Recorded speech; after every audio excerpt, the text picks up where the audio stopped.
ഉത്തരാഖണ്ഡിലെ പ്രയാഗ്രാജിൽ മാഘ് മേളയ്ക്ക് തുടക്കമായി 45 ദിവസം നീണ്ടു നിൽക്കുന്ന തീർത്ഥാടന കാലത്ത് ദശലക്ഷക്കണക്കിന് ഭക്തർ പ്രയാഗ്രാജിലേക്ക് എത്തും.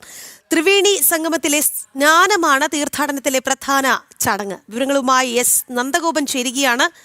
നന്ദൻ, പറയൂ.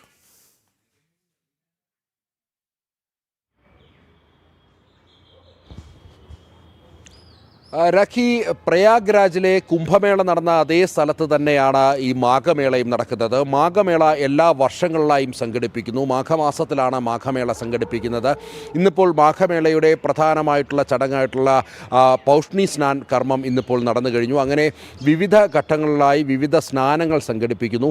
അതായത് ഇതുമായി ബന്ധപ്പെട്ട ഈ തീർത്ഥാടനവുമായി ബന്ധപ്പെട്ട ഏറ്റവും പ്രധാനപ്പെട്ട ചടങ്ങ് എന്നുള്ളത് ത്രിവേണി സംഗമത്തിലുള്ള സ്നാനമാണ്. ഗംഗ, യമുന, സരസ്വതി നദികളുടെ സംഗമഭൂമിയായ പ്രയാഗ്രാജിലെ ത്രിവേണി സംഗമത്തിൽ ധാരാളം ഭക്തരെത്തി സ്നാനം നടത്തുന്നു.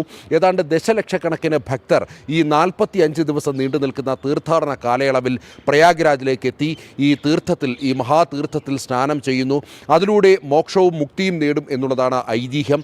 ഉത്തരേന്ത്യയിൽ നിന്ന് മാത്രമല്ല ദക്ഷിണേന്ത്യയിൽ നിന്നുമടക്കം ധാരാളം ഭക്തരായെത്തുന്നു. പ്രത്യേകിച്ച് കഴിഞ്ഞ വർഷം നടന്ന മഹാകുംഭമേളയ്ക്ക് ശേഷം ഇത്തരമൊരു പ്രയാഗ്രാജിലെ ത്രിവേണി സംഗമഭൂമിയിലേക്ക് എത്തുന്ന തീർത്ഥാടകരുടെ എണ്ണം വളരെ കൂടുതലായി വർദ്ധിച്ചിട്ടുണ്ട്. ഇപ്പോൾ ഈ മാഘമാസം കൂടി ആരംഭിച്ചതോടെ അവിടേക്കിപ്പോൾ തീർത്ഥാടന പ്രവാഹമാണ്.